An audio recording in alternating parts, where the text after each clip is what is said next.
नमस्कार, सुबह के 10 बजने वाले हैं और बिहार के तमाम अपडेट खबरों के साथ मैं हूं आप सबके साथ अनूप। दरभंगा ब्लास्ट में चौंकाने वाले खुलासे हो रहे हैं। धमाका भले ही हल्का था, लेकिन इसकी साजिश बड़ी थी। पाकिस्तान की खुफिया एजेंसी आईएसआई का इसमें नाम भी सामने आ रहा है। वही आईएसआई जो भारत में अशांति चाहता है, वही आईएसआई जिसने भारत में कई दंगे कराए और आतंकी हमलों को अंजाम दिलवाया।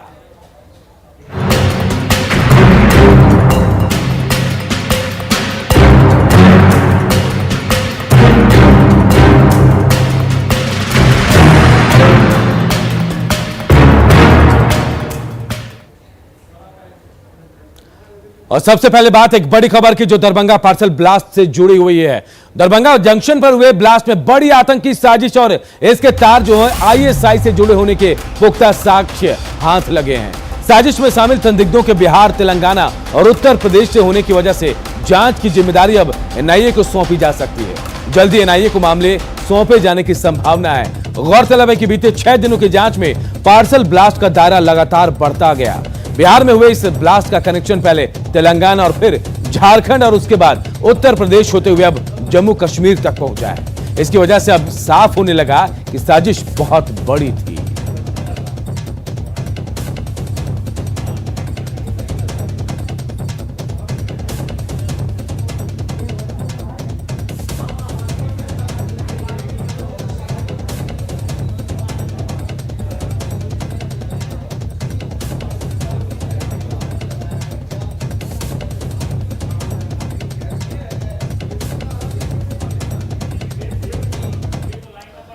और देखिए, इन सब के बीच दरभंगा में चल रही जांच में अब तक का सबसे बड़ा सुराग हाथ लगा है। जी हां, सबूत जो जीआरपी के हाथ लगे हैं। जीआरपी सूत्रों के हवाले से बड़ी जानकारी सामने आ रही है कि दरभंगा स्टेशन पर लगे सीसीटीवी कैमरे में एक संदिग्ध कैद हुआ है। 1 नंबर प्लेटफॉर्म पर ब्लास्ट के वक्त वो वहां पर मौजूद था।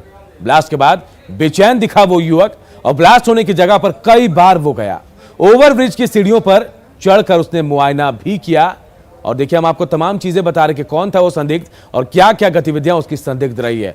कई ओवरब्रिज की सीढ़ियों पर चढ़कर वो मुआयना करने गया, 10 मिनट तक फोन पर किसी से बातचीत की और बाद में स्वतंत्रता सेनानी एक्सप्रेस ट्रेन में दाखिल हुआ। कुछ देर बोगी में बैठने के बाद सीसीटीवी के दायरे से वो बाहर हो गया।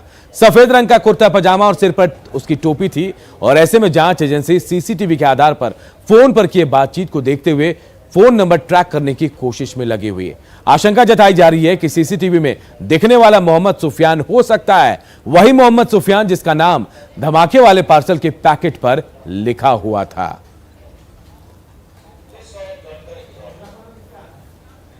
तो देखिए, बांका और दरभंगा ब्लास्ट के जोड़ते तार को भी आप समझने की कोशिश कीजिए। दरभंगा ब्लास्ट में मोहम्मद सुफियान का नाम सामने आया, तो बांका ब्लास्ट में मदरसे के इमाम अब्दुल मोमिन की मौत हो गई और इन दोनों के जो तार हैं वो चतरा से जुड़ रहे हैं। वही मोहम्मद सुफियान के तार उस जावेद से भी जुड़ रहे हैं जिसे छपरा से गिरफ्तार किया गया। जावेद कश्मीर में आतंकियों को हथियार सप्लाई करता था और फिलहाल कश्मीर की जेल में ही बंद है। जांच एजेंसी अब मारे गए इमाम अब्दुल मोमिन सत्तार के जावेद से कनेक्शन को भी खंगाल रही। तो इन चीजों को समझिए, बांका दरभंगा ब्लास्ट के तार कैसे आपस में जुड़ रहे हैं। सुफियान का नाम है दरभंगा ब्लास्ट में और बांका के मदरसे में जो धमाका हुआ उसमें अब्दुल इमाम मोबिन जो है उनकी मौत हुई थी और ये दोनों चतरा से जुड़े हुए हैं। देवघर का रहने वाला, चतरा आने जाने वाला, बांका का कनेक्शन भी जुड़ा और दरभंगा में जो ब्लास्ट हुआ उसका कनेक्शन चतरा से जुड़ा। और दरभंगा में जो ब्लास्ट हुआ जावेद से सुफियान का संपर्क हुआ। समझिए जरा, बांका जावेद से इमाम का क्या था कनेक्शन, यह भी अब खंगाला जा रहा है। और देखिए, इस मामले में आतंकी तहसीन अख्तर की भी भूमिका को जांच एजेंसी नजरअंदाज नहीं कर रही है, क्योंकि दरभंगा और मधुबनी मॉड्यूल तहसीन की उपज भटकल की गिरफ्तारी के बाद भी आईएम चीफ बना। पटना गांधी मैदान में सीरियल ब्लास्ट के पीछे उसका हाथ था। 2014 में पश्चिम बंगाल और नेपाल बॉर्डर से उसकी गिरफ्तारी हुई थी। तो देखिए, भटकल की गिरफ्तारी के बाद आईएम चीफ बना और आतंकी तहसीन अख्तर के मॉड्यूल को भी खंगाल रही है पुलिस, छानबीन कर रही है, क्योंकि पटना के गांधी मैदान में सीरियल ब्लास्ट के पीछे भी हाथ था और इसके तार जो हैं कहीं ना कहीं पुलिस वहां से जोड़ रही है।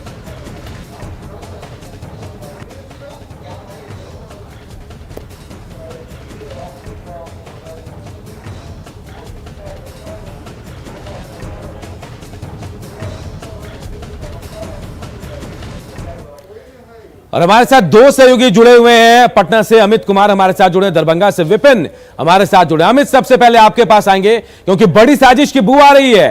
इस दरभंगा धमाके के बाद अब आईएसआई का नाम सामने आ रहा है। ऐसा क्या मिला है जांच एजेंसियों को कि आईएसआई का नाम सामने आ रहा है? अब जो जांच एजेंसी है, चाहे हम रेल सुरक्षा बल की बात कर लिया है या फिर तेलंगाना और बिहार एटीएस की, हर पहलू पे जो है तेलंगाना एटीएस, बिहार एटीएस और यूपी एटीएस तीनों जो है समन्वय बना करके इस मामले में छानबीन करी है। छानबीन के दौरान ही ये बात सामने आई कि जो मोहम्मद सुफियान है उसके तार जो है मोहम्मद जावेद से जुड़े हुए हैं और जो मोहम्मद तहसीन अख्तर जो है, जिसका दरभंगा मॉड्यूल रहा, लगातार जो दरभंगा मॉड्यूल पे काम किया, पटना ब्लास्ट हो या फिर इसके अलावा हम बोधगया ब्लास्ट की बात कर ले, उसके अलावा हैदराबाद ब्लास्ट की बात करें, तो सभी ब्लास्ट में जो है तहसीन अख्तर का जो है भूमिका सामने आई थी और आईएम चीफ के तौर पर लगातार वो काम कर रहा था। जब भटकल की गिरफ्तारी नेपाल से हुई थी, उसके बाद तहसीन अख्तर जो है वो सक्रिय हुआ और लगातार स्लीपर सेल्स जो है वो तैयार करता रहा। 2014 में हालांकि उसकी गिरफ्तारी हो गई। नेपाल जो बांग्लादेश का बॉर्डर है, माफ कीजिएगा पश्चिम बंगाल का बॉर्डर है, वहां से उसकी गिरफ्तारी हुई और उसके बाद से वो दिल्ली के तिहाड़ जेल में बंद है। लेकिन हाल में जो है तहसीन की जो गतिविधियां हैं वो बढ़ी और तहसीन जो है वो लगातार अपने स्लीपर सेल्स को जो है एक्टिव करने लगा। जो टेलीग्राम कॉल है उसका वो इस्तेमाल कर रहा था और ये बात तब सामने आई जब देश के एक नामचीन जो बिजनेसमैन है उनके घर के बाहर जो है बम रखने का काम जो है वो तहसीन के जो स्लीपर सेल है उनके तरफ से की गई। और इस पूरे मामले में जो है जैसुल हैदा जो है उसने जिम्मेवारी ली थी और ये भी माना जा रहा है, चूंकि इस पूरे मामले में जब छानबीन कर रही थी, सिकंदराबाद जब पहुंची, बिहार एटीएस के जो अधिकारी थे वो जब मामले को जांच कर रहे थे और रेल अधिकारी के एक डीएसपी स्तर के अधिकारी जो है जब सिकंदराबाद पहुंचे तो उन्होंने सीडीआर जब खंगाला तो ये बात सामने आई कि मोहम्मद जावेद और मोहम्मद जो सुफियान है वो एक दूसरे के संपर्क में रहा है। जम्मू कश्मीर में काफ़ी समय तक इन लोगों ने वक्त बिताया है और कहीं न कहीं चूंकि दरभंगा मॉड्यूल अब पूरे तरह से फेल हो चुका है, तो ऐसे में एक नए मॉड्यूल को खड़ा करने की कवायद शायद जो है तहसीन अख्तर की तरफ से की जा रही होगी और उसमें ये तमाम लोग जो हैं वो स्लीपर सेल्स के तौर पे काम कर रहे होंगे। जो जांच एजेंसी है वो इस दिशा में इस बात को भी मान रही है कि ये जो दरभंगा पार्सल ब्लास्ट मामला जो है वो एक ट्राई रन हो सकता है, एक कोशिश हो सकती है कि वो कितने कामयाब हो सकते हैं। तो इसको देखते हुए ये ब्लास्ट करवाया गया हो या ये ब्लास्ट हो गया। जो तस्वीर जो सीसीटीवी कैमरे में जो शख्स नजर आया है उसके बाबत हमने बात करी है। एडीजी रेल जो निर्मल कुमार आजाद है उनसे हमने बात की है, तो उन्होंने फिलहाल इस पूरे मामले में चुप्पी साधे रहने की बात कही है। उन्होंने कहा कि जांच एजेंसी जांच करिए, जांच के बाद जो भी बातें सामने आएंगी उसके आधार पर पुलिस और जांच एजेंसी जो है वो काम करेगी। लेकिन ये बात विपिन भी हमारे साथ जुड़े दरभंगा से, उनका भी रुख कर लेते हैं क्योंकि दरभंगा से जुड़ा मामला है। विपिन, एक संदिग्ध की तस्वीरें सीसीटीवी कैमरे में कैद हो गई, क्या उसे लेकर जानकारी मिल पाई? लगातार जांच एजेंसियां जीआरपी उसे ट्रैक करने में जुड़ी हुई है, लगी हुई है, क्या कुछ पता चल पाया? क्या वही मोहम्मद सुफियान है? क्या वही रिसीवर था? जी, जब ये चूंकि यहाँ पे ये कंफर्म नहीं हो रहा था कि वो जो पार्सल आया था उसको लेने के लिए यहाँ रिसीवर आया था कि नहीं, कोई ऐसा शख्स था जो उस जो पार्सल आया था उसको रिसीव करने के लिए यहाँ आया हुआ था कि नहीं। जांच एजेंसियां लगातार इस ओर काम कर रही थी, लेकिन जिस तरह से को जो सीसीटीवी स्टेशन पर लगे हुए हैं उसके अनुसार जिस तरीके से एक युवक जो दिखता है, एक शख्स दिखता है, उसकी बेचैनी दिखती है, ब्लास्ट होने की जगह तक जाता है, फिर मुड़ के वापस आता है, फिर सीढ़ियों पर जाता है, लगातार 10 मिनट वो किसी से बात करता है। उसके बाद वो इतना बेचैन रहता है कि वो जो स्वतंत्रता सेनानी लगी रहती है उसके बोगी में 10 मिनट तक फिर बैठ के बात करता है। उसके बाद वो फिर उतर के कहीं गायब सा हो जाता है। तो उसके बाद यहाँ पे जो जीआरपी के अधिकारी थे या जो जांच एजेंसियां थी उसके मोबाइल टावर को भी ट्रम्प किया है, उसके नेटवर्क का भी पता कर लिया है, संभवतः उसके नंबर का भी पता चल गया है। तो ऐसे में अब ये ज़्यादा उससे दूर नहीं है जांच एजेंसी। हो सकता है कि आज से कल तक उसकी गिरफ्तारी भी हो जाए, लेकिन उस शख्स की पहचान भी, चूंकि वो कुर्ता पैजामा और टोपी लगाया हुआ था, मुंह पर मास्क था, दाढ़ी भी था, तो ऐसे में उसकी पहचान भी लगभग कर ली गई है। तो वो शख्स यदि पकड़ में आ जाता है तो ये संभवतः जांच एजेंसी मान के चल रही कि मोहम्मद सुफियान जिसके नाम से यहाँ आया हुआ था जो पार्सल, कहीं वो वही तो नहीं है। इसके पीछे भी जो है जांच एजेंसी लगातार उसको ट्रैक कर रही है और उसकी गिरफ्तारी के लिए दबिश किया जा रहा है। क्योंकि उसकी मोबाइल लोकेशन मिल गया है, मोबाइल जो ट्रैक किया गया उसका नंबर मिल गया है, किस कंपनी का था वो कंपनी तक जो है जीआरपी ने जानकारी हासिल कर ली है। जी बिल्कुल, जांच देखिए कितनी तेजी से चल रही है। अमित भी हमारे साथ पटना से जुड़े, अमित का रुख करेंगे। अमित, अब यह कहा जा रहा है कि एनआईए को जांच सौंपी जाएगी, क्योंकि पहले से जांच का दायरा बढ़ता जा रहा है। पहले दरभंगा, तेलंगाना, झारखंड, फिर उत्तर प्रदेश, लेकिन अगर एनआईए को यह जांच मिलता है तो दायरा और बढ़ेगा, शायद कई और लोग रडार में आएंगे। कब तक जांच का जिम्मा एनआईए को सौंपा जा सकता है? देखिए अनूप, बिल्कुल ये पूरा मामला चूंकि 3 राज्यों से जुड़ा हुआ है। 3 राज्य नहीं बल्कि 4 राज्य कर सकते हैं, चूंकि अब जम्मू कश्मीर जो है उसकी भी बिल्कुल जानकारी आई है सुरक्षा एजेंसियों के पास, जांच एजेंसियों के पास। तो यूपी, बिहार, तेलंगाना और जम्मू कश्मीर, ये 4 स्टेट ऐसे होते हैं जहां पे इसके तार जुड़े हुए पाए जा रहे हैं। और यही वजह है कि जो जांच एजेंसियां हैं, चाहे हम यूपी एटीएस की बात कर लें या फिर तेलंगाना एटीएस, बिहार एटीएस, या फिर जो रेल के अधिकारी हैं, जो रेल पुलिस के अधिकारी हैं, ये सभी मिलकर के इस पूरे मामले का अनुसंधान कर रहे हैं। तो ऐसे में अब ये माना जा रहा है कि ये पूरा मामला चूंकि अब काफ़ी बड़ा हो चुका है और इसमें आईएसआई का जो है लिंक वो भी सामने आ रहा है, तो इसको देखते हुए एनआईए इस पूरे मामले को की जांच जो है वो कर सकती है। हालांकि एनआईए को के अधिकारियों से हमारी बात हुई, जो सूत्र हैं हमारे, उनसे जब बात हुई है तो उनके तरफ से कहा गया है कि जब तक एमएचए के द्वारा ये पूरा मामला उन्हें नहीं सौंपा जाएगा तब तक जांच जो है वो एनआईए नहीं कर सकती है। लेकिन फिर भी उन्होंने ये संकेत जरूर दिए हैं कि जैसे ही एमएचए का जो है आदेश मिलता है तो इस पूरे मामले को वो नए तरीके से इसकी जांच शुरू करेंगे, एफआईआर दर्ज करके जांच एनआईए शुरू करेगी। लेकिन यहाँ एक बात और मैं बताना चाहूँगा अनूप, जो बात हम कंप्लीट करना चाह रहे थे कि जो शख्स, जिस शख्स की तस्वीर की बात आप कर रहे हैं, जिसके बारे में हमारे सहयोगी विपिन बता रहे थे, उसके बारे में एक बड़ी जानकारी जो है वो रेलवे के अधिकारी, जो हमारे आधिकारिक सूत्र हैं, उनके तरफ से मिली है कि ये जो शख्स था ये वही स्लीपर सेल्स था जो ये पार्सल रिसीव करने आया था। ये रिसीवर था और इसकी पुष्टि जो है वो रेलवे ने कर ली है। तो फिलहाल इसके स्केच भी जो है वो बनाए जा रहे हैं। जिस तरह से तस्वीर इनके सामने आई है, सीसीटीवी में कैद हुई है, उसके आधार पर स्केच बना करके आज जो जीआरपी है दरभंगा, उनके तरफ से अपने दोनों टीमों को, एक टीम जो मुजफ्फरनगर में है और एक टीम जो है सिकंदराबाद में है, दोनों को भेजा जाएगा। उसके साथ ही साथ जो है यूपी एटीएस या फिर तेलंगाना एटीएस जो है उनको भी ये तस्वीरें भेजी जाएगी। और उसके बाद जिन 4 संदिग्धों से सिकंदराबाद में पूछताछ की जा रही है, उनसे इस तस्वीर के बारे में जानकारी जो है वो जांच एजेंसियां लेगी। अमित, अगर यही शख्स रिसीवर है, अमित यही शख्स अगर रिसीवर है तो क्या ये माना जाए कि मोहम्मद सुफियान यही है? क्योंकि क्या सुफियान की कोई तस्वीर एटीएस के पास, एनआईए के पास या किसी भी जांच एजेंसी के पास है? क्या ये सुफियान हो सकता है?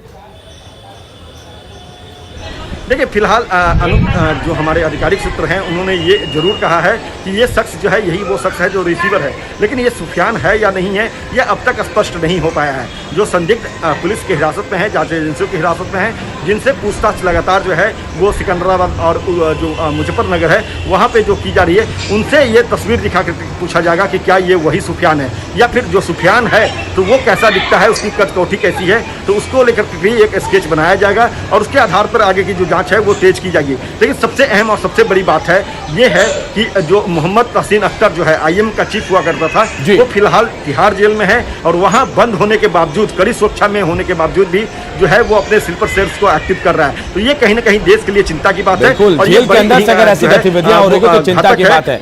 विपिन का भी रुख करते हैं। विपिन, देखिए अमित बता रहे हैं कि जो शख्स वहां खड़ा था उसके बारे में रेलवे के जो बड़े अधिकारी वो सूत्रों के हवाले से जानकारी दे रहे हैं कि वही शख्स है जो रिसीवर था।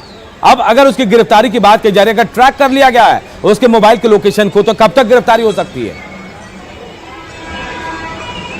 देखिए चूंकि यहाँ जो जांच एजेंसियां हैं वो यहाँ आई थी और ट्रैक करने के बाद यहाँ से निकल गई है, तो ऐसे में कोई अधिकारी ये बताने को तैयार नहीं आधिकारिक तौर पर। लेकिन जो हमारे पास जानकारी है, जो सूत्र बता रहे हैं कि बहुत जल्द उसको ट्रैक कर लिया जाएगा, चूंकि यहाँ से वो निकल चुका है। वो कहाँ है इसकी जानकारी एजेंसी लगाने में जुटी हुई है। मोबाइल जो उसका लोकेशन मिल रहा है उसके अनुसार लगातार उसके पीछे है जांच एजेंसी। चूंकि ये जो जीआरपी सीसीटीवी फुटेज है वो भी सील पैक करके एजेंसी को दे दिए हैं। बिल्कुल, और कभी भी अब गिरफ्तारी हो सकती है जो शख्स संदिग्ध रूप से नजर आ रहा था। बहुत बहुत शुक्रिया आप तमाम जानकारी देने के लिए आप दोनों लोगों का। तो देखिए जांच एजेंसियों ने अपना काम तेज कर दिया है, जांच तेज हो गई है और जो संदिग्ध दिखा था दरभंगा स्टेशन पर उसकी भी गिरफ्तारी कभी भी हो सकती है। बढ़ते आगे, किशनगंज के टाउन एसएचओ अश्विनी कुमार की 9 अप्रैल को हत्या मामले में अब तक कुल 10 लोगों की गिरफ्तारी हो चुकी है। इनमें से 5 को जेल भेज दिया गया, तो 5 जो मुख्य आरोपी हैं उनको गुप्त ठिकाने पर रखकर उनसे पूछताछ की जा रही है। एसपी ने बताया कि इस मामले में कई और नाम सामने आने की संभावना है।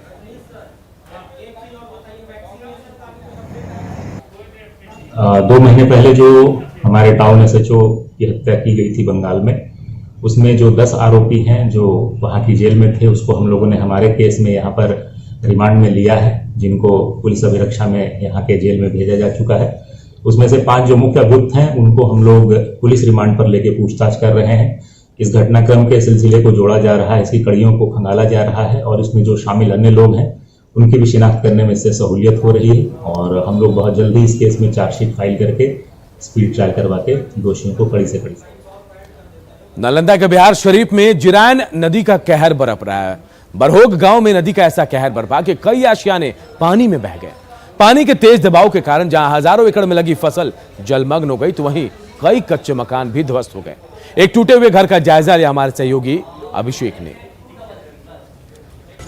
अभी हम मौजूद है नालंदा जिले के बीन प्रखंड क्षेत्र के बरहोग गांव में, जहां आप देख सकते हैं किस तरह से जो बाढ़ का पानी है उससे ये एक घर है जो यहाँ पर पानी में विलीन हो गया है और दिखा सकते हैं किस तरह से जो है यहाँ पर जो ये झोपड़ी थी, जो घर था, ये ध्वस्त हो गया पूरी तरह से। इसमें कुल बताया जाता है कि 8 लोग रहते थे, 8 परिवार का इसमें जीवन भरण पोषण होती थी। लेकिन जब से ये जो बाढ़ का पानी आया, जिरायन नदी का जो बाढ़ जन सैलाब आया, वो ये घर को ध्वस्त कर दिया और धीरे धीरे अपने आगोश में ले लिया। और यही कारण है कि लोग अब दूसरे सरकारी मकानों में रहकर अपना जीवन यापन कर रहे हैं। यहाँ पर देख सकते हैं किस तरह से जो है ये भर छाती पानी में यहाँ रहकर माने यहाँ पर से निकल रहे हैं और यहाँ पर अपना जीवन यापन कर रहे थे और अभी इनके अपना घर नहीं है और सरकार से मदद की गुहार लगा रहे हैं। देखा सकते हैं किस तरह से जो पानी में है वो अपने घर उस सामान निकालने में जुटे हुए हैं और जिस तरह से जो घर ध्वस्त हुआ था उसके बाद ये अब दूसरे घरों में रहने को व्यस्त और यहाँ पर जानते हैं कुछ लोगों से। क्या दिक्कत हुआ आप लोग को? खान होने से बह गया घर द्वार से। तो कैसे हुआ है? खान होने से घर भस गया। हाँ। तो कितना लोग रहते थे इसमें? 10 परिवार। अच्छा, 10 परिवार थे तो जल्दी जल्दी निकले, डूबते उबते वहाँ पर केंद्रीय सरकार के हाथिये में है सब बाल बच्चा। सर नदी का पानी ज़्यादा आने से, खूब बारिश होने से हमारा घर डूब गया है और सारे परिवार है दूध केनर में रहते हैं और बाकी सब परिवार जिधर तिधर भेजा दिए हैं औरत बानी को। सिर्फ अभी फ़िलहाल में मर्द लोग हैं। क्या दिक्कत हो रहा है चाची? दिक्कत तो है सर कि घर हर समय बनाते हैं तो डूब जाता है, वर्षा पड़ता हर समय गिर जाता है। तो हर बार गिरता है तो एक बार पक्का मकान नहीं मिलता है? नहीं, पक्का मकान नहीं मिलता है। क्या है? अब मिलवा नहीं करता है। एकदम कोई प्रशासन ध्यान नहीं देता है इसमें? नहीं। तो देख सकते हैं जैसा कि इनका कहना है कि मेरा सारा सामान जैसे अनाज है, सारा कपड़ा है, सोने का है, सब सारे सामान यहाँ डूब चुका है और अचानक जो ध्वस्त हुई इससे हालांकि जान माल की तो क्षति नहीं हुई, लेकिन जो सामान है सारे ध्वस्त हो गए और सारे के सारे यहाँ बर्बाद हो चुकी है। सरकार अब देखना है कि सरकार इस मामले में क्या संज्ञान लेती है। नालंदा से न्यूज़ 18 के लिए अभिषेक कुमार। इधर भागलपुर में गंगा का रौद्र रूप देखने को मिल रहा है। गंगा की तेज धार से दक्षिणी तट पर बसे गांव कटने के कगार पर पहुंच गए। सबौर प्रखंड के रजनंदीपुर पंचायत के बाबूपुर और संतनगर समेत आसपास के गांवों से NH 80 से जोड़ने वाला मुख्य मार्ग गंगा की तेज कटाव की चपेट में आ गया। यह सड़क 200 मीटर से भी ज्यादा अधिक गंगा में समा गई। तस्वीरों में भी आप देख सकते हैं कि सड़क किस तरह से कट कट कर गंगा में समा रही है। गंगा की धार ने धीरे धीरे सड़क को नीचे से पूरी तरह से खोखला कर दिया। सड़क कटने से ग्रामीणों का NH 80 से संपर्क टूट गया है। वहीं ग्रामीणों में दहशत है कि कहीं इनका घर भी कटाव की चपेट में न आ जाए। वहीं अभी तक जिला प्रशासन की ओर से कटाव रोकने के लिए कोई भी कदम नहीं उठाया गया है। हमारे सहयोगी आशीष रंजन ने इसका जायजा लिया।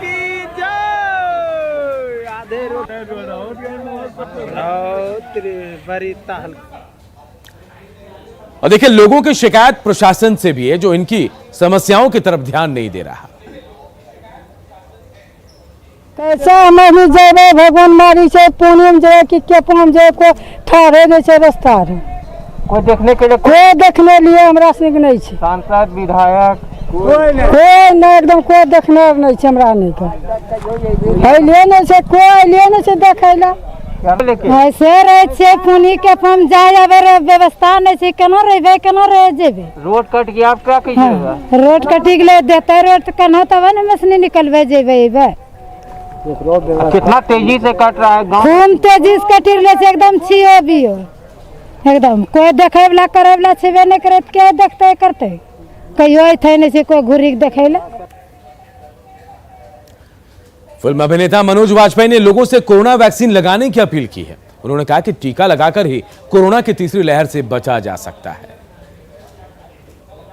मैं आप सब लोगों से निवेदन करता हूं कि जितनी जल्दी हो सके कोरोना की टीका अवश्य लगवाएं, जितनी जल्दी हो सके। अगर आप कोरोना की तीसरी लहर को खत्म करना चाहते हैं, रोकना चाहते हैं और वापस से लॉकडाउन के शिकार नहीं होना चाहते हैं, तो वैक्सीन ही एक उपाय है। अपने और अपने परिवार के साथ नजदीकी सेंटर पे जाके वैक्सीन जरूर लगवाएं। बिहार सरकार ने 6 महीने में 6 करोड़ लोगों को वैक्सीन लगाने का टारगेट तय किया है। इसके तहत युद्ध स्तर पर वैक्सीनेशन का काम जारी है। देखिए आज अब तक कुल बिहार में कितने लोगों ने कोरोना का टीका लगवाया। शिकार नहीं होना चाहते तो वैक्सीन ही एक उपाय है।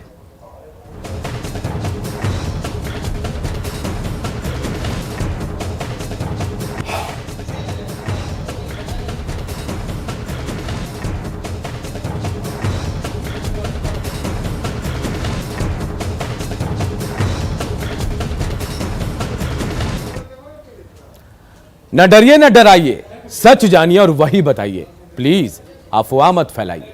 वैक्सीन ही है संजीवनी, इसे अपनाइए। और यही काम कर रहा नेटवर्क 18 जो फेडरल बैंक के साथ मिलकर वैक्सीनेशन को लेकर जागरूकता अभियान चला रहा है।